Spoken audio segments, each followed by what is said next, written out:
This is WLKY News at 6.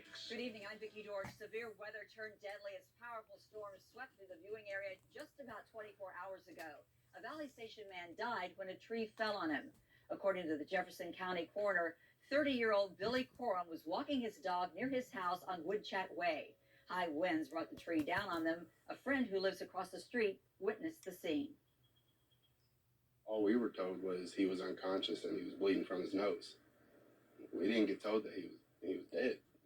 Corum's dog survived. At this point, he is the only reported death related to Wednesday's storms. The National Weather Service has determined 4 tornadoes touched down, 3 here in Louisville, another in Meade County. WLKY Chopper HD is giving us a look at some of the damage in that Bashford Manor area. We have team coverage for you tonight. Shaquille Lord talked to people left homeless after a tornado ripped the roof off their apartment complex. But we began tonight with Alexis Matthews, who gives us a look at the devastation in the Bon Ar neighborhood. Alexis. Well, Vicki, the tree that came crashing into this house in the Bon Air neighborhood is indicative of just how powerful that storm was. It's plagued the neighborhood with debris and even knocked over utility poles and power lines. They're actively working to restore service, and so we thank all of our friends at LG&E for their work through the night. From night into the day, 400 LG&E team members are hard at work after several tornadoes ripped through Louisville on Wednesday.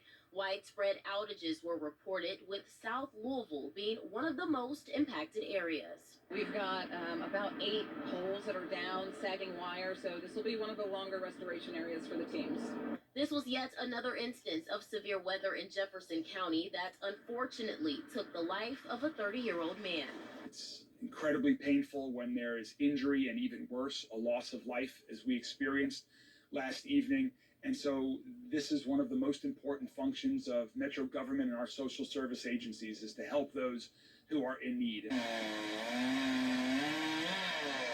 Further storm damage was apparent in neighborhoods like Bon Air. A tree fell onto a house, scattered tree limbs are throughout the area, and there were uprooted trees, like the one that landed in the yard of David Smith's neighbor. I didn't know it would be this bad here at home, but it was. And rounded the corner, and my heart sunk when I saw my trees were down. That's okay. It's all good. God is good. LG&E expects power to be restored to impacted customers by the end of the day on Friday. And amid the damage, officials urge people to keep safety first. Make sure that you're keeping safety the top priority. Make sure that you treat any wire down as an energized power line. Stay away. Give us a call. Our number is 502-589-1444. Now, neighbors tell me that fortunately the house was vacant, so no one was inside, meaning no reported injury. But the house was on the market and reportedly had a pending sale just 2 days ago. Now, switching gears to those outages, at last check, just over 3,700 LG&E customers here in Jefferson County are still without power. Live in Bon Air for you tonight, Alexis Matthews, WLKY News. Thanks, Alexis. An EF1 tornado destroyed an apartment complex in PRP. About 20 to 50 people are now without a home. WLKY Shaquille Lord is live there tonight. Shaq, what have residents been saying? Well, Vicki, speaking to them all day, they say they are grateful. They're blessed that they're still alive. Take a look right behind me. Some of this destruction that took place as a result of this tornado getting here. Many of them were actually inside as this tornado touched down. Now, just actually a few minutes ago, I was speaking with one of the renters here. He said that the Red Cross gave him permission to go inside of his home. He says he has power. All of his belongings are there. They are savable, but certainly it's a different story for so many others.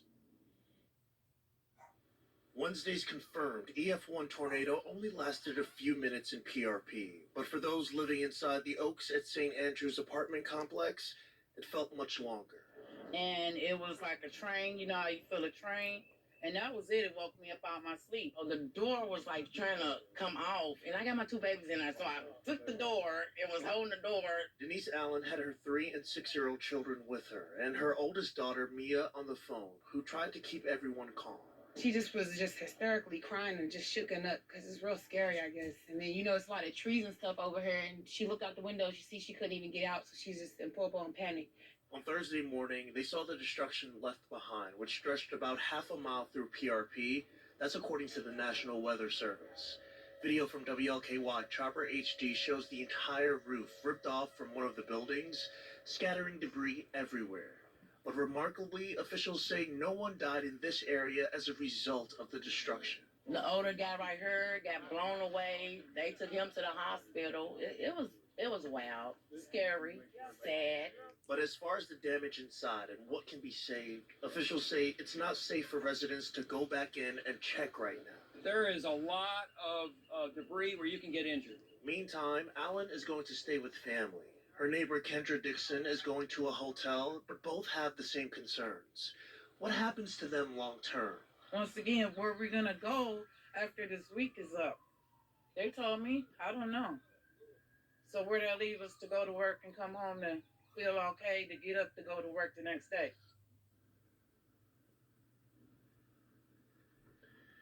And again, the American Red Cross is helping those displaced residents with vouchers for hotels for up to a week. But many people that I spoke to say, well, Shaq, what's going to happen to us long term? Well, they hope to have an answer for their concerns in the coming weeks. Reporting live in the PRP area, I'm Shaquille Lord, WLKY News. Thanks, Shaq. Our crews also discovered damage in the Iroquois neighborhood. There are down power lines and several houses damaged as large trees were uprooted during the storm.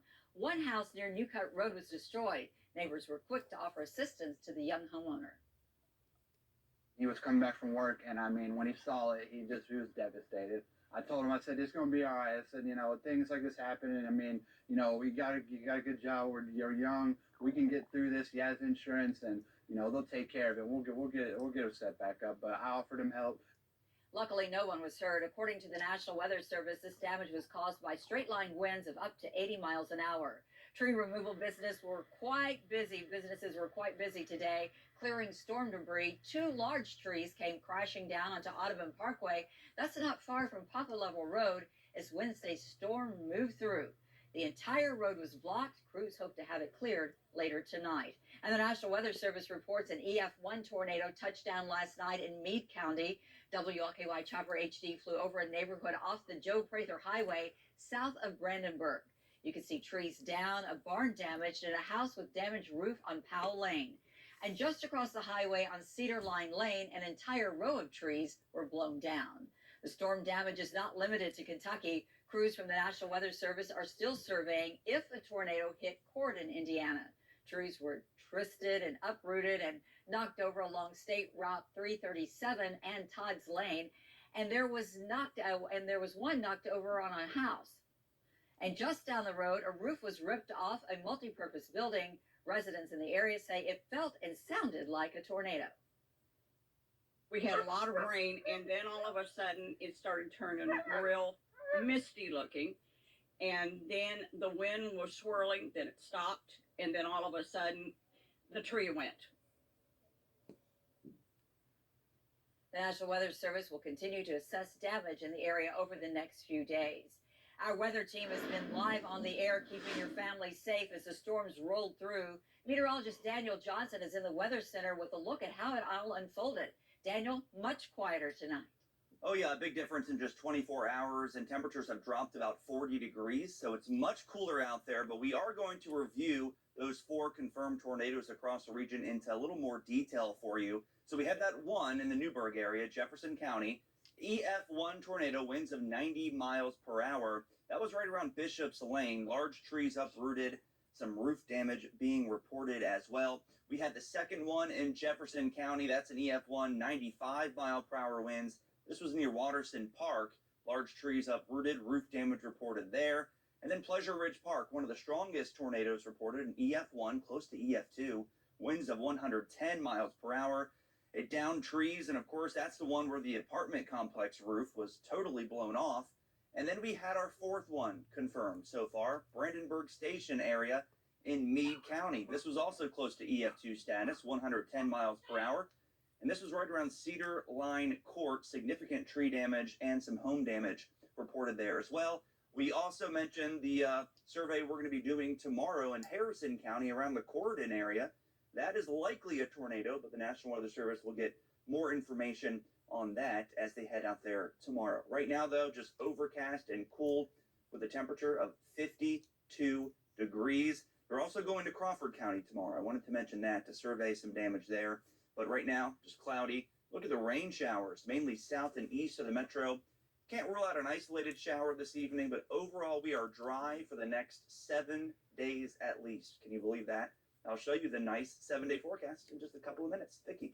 All right, thank you, Daniel. A new bourbon experience is open downtown. We'll give you a look inside. That's next on the news at 6.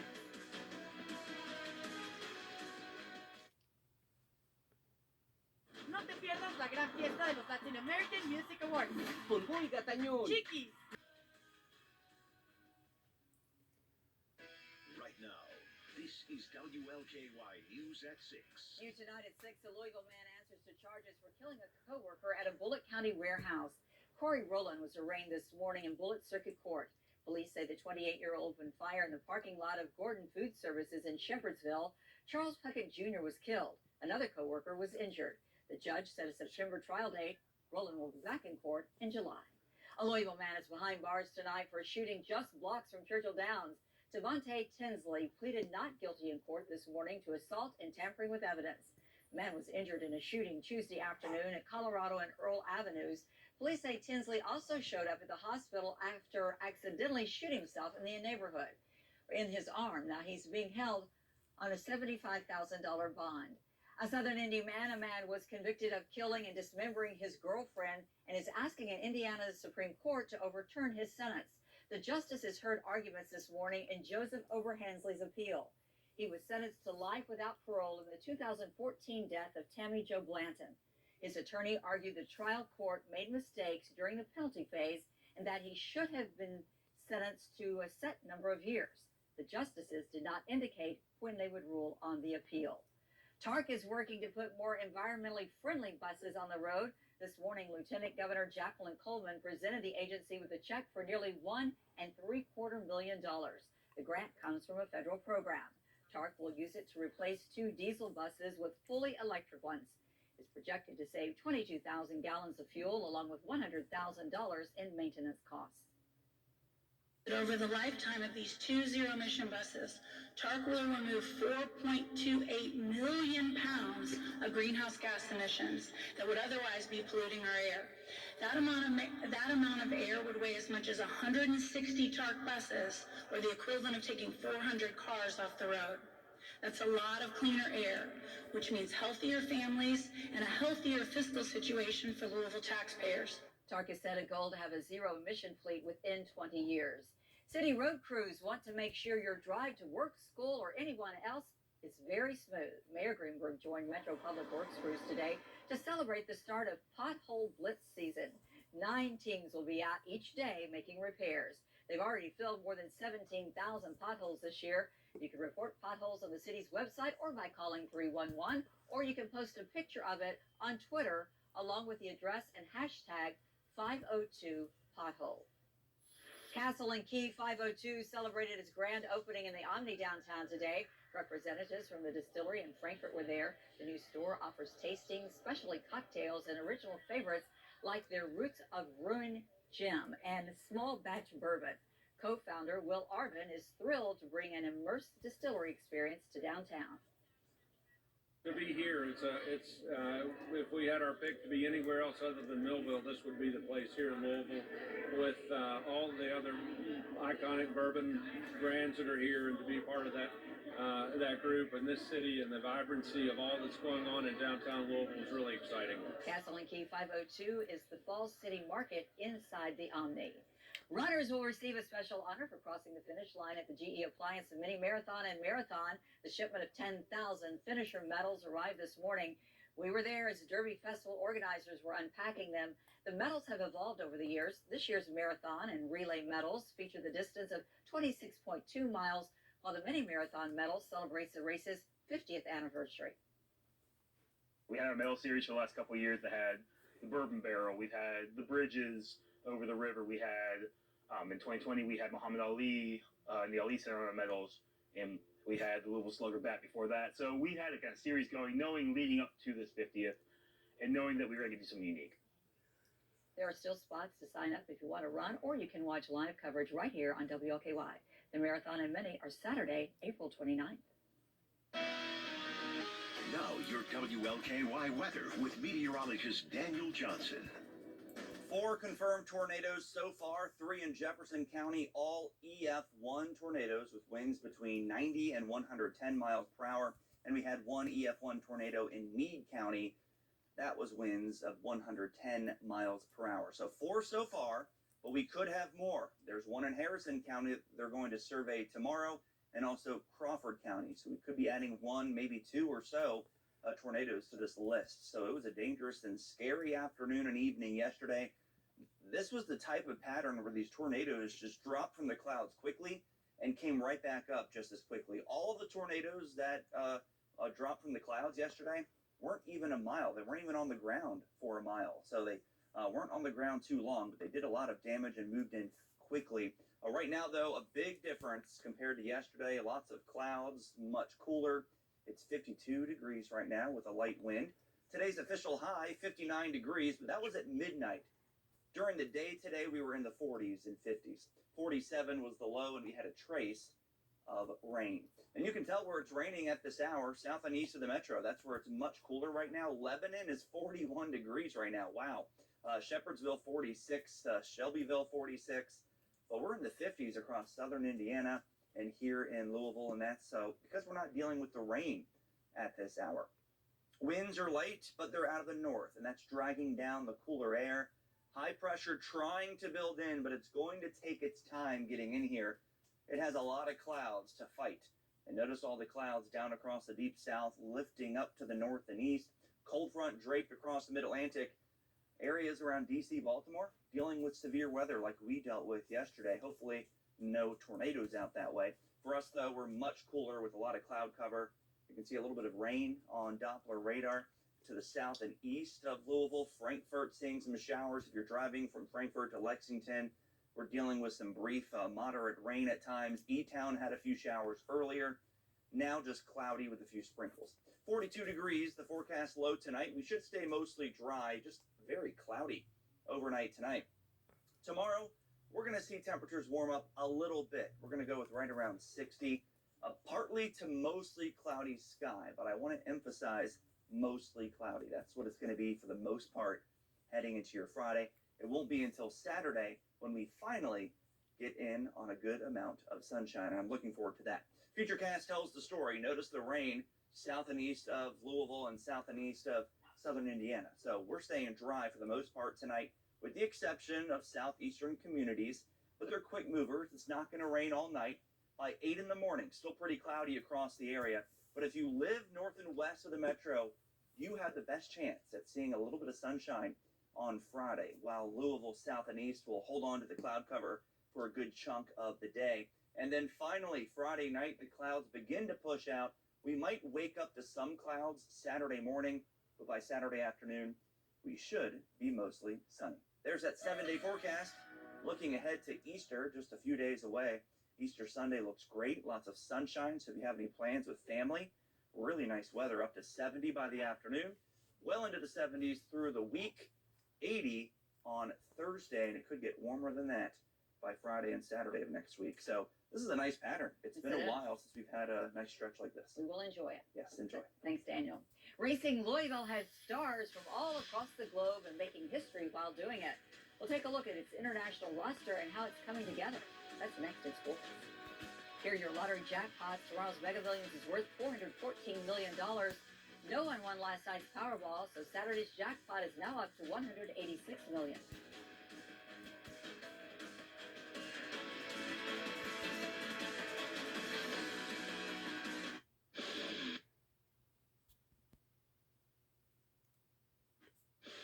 The WLKY Sports Desk is sponsored by West Shore Home.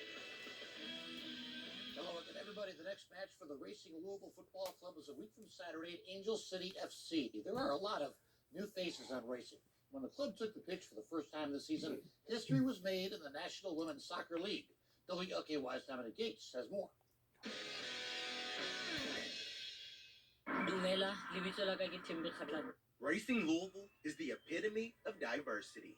It's a really unique group when it comes to the players, with players from the whole world, more or less. The 2023 roster consists of players from 6 different continents, something that's never happened in the National Women's Soccer League. Surrounded by great humans, great soccer players, so it's been nothing but great. 9 racing players are international players, including champions from the World Cup, Africa, Asia, and the NWSL.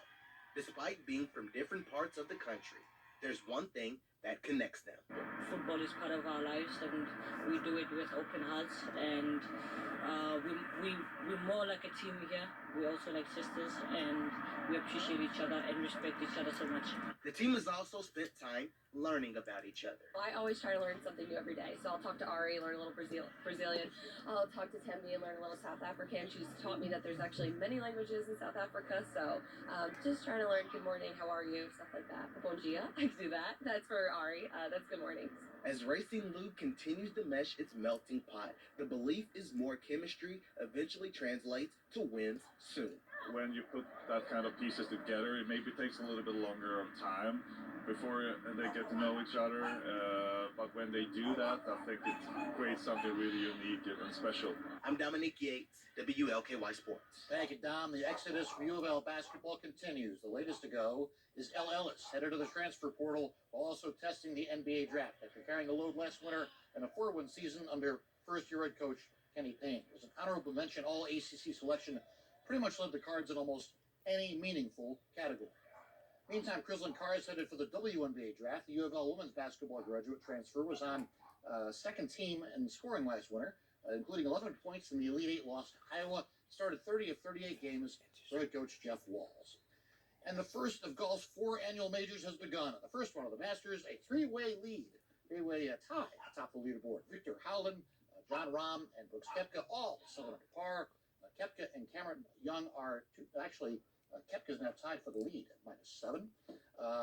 Louisville native Justin Thomas, 2 under par, has finished top 10 in 2 of the last 3 Masters, but has yet to win the green jacket. Tiger Woods is +2, 9 shots off the pace. It has a lot of work to do to make the cut. And the weather is going to do nothing but get worse. Oh my gosh, it's Saturday, a high of 52 and rain? Yeah, I heard about that. Yeah. Wow. Doesn't sound perfect, does it? We thank you for making WLKY your first choice for news. The CBS Evening News is coming up next, and we'll see you back here at 11 o'clock.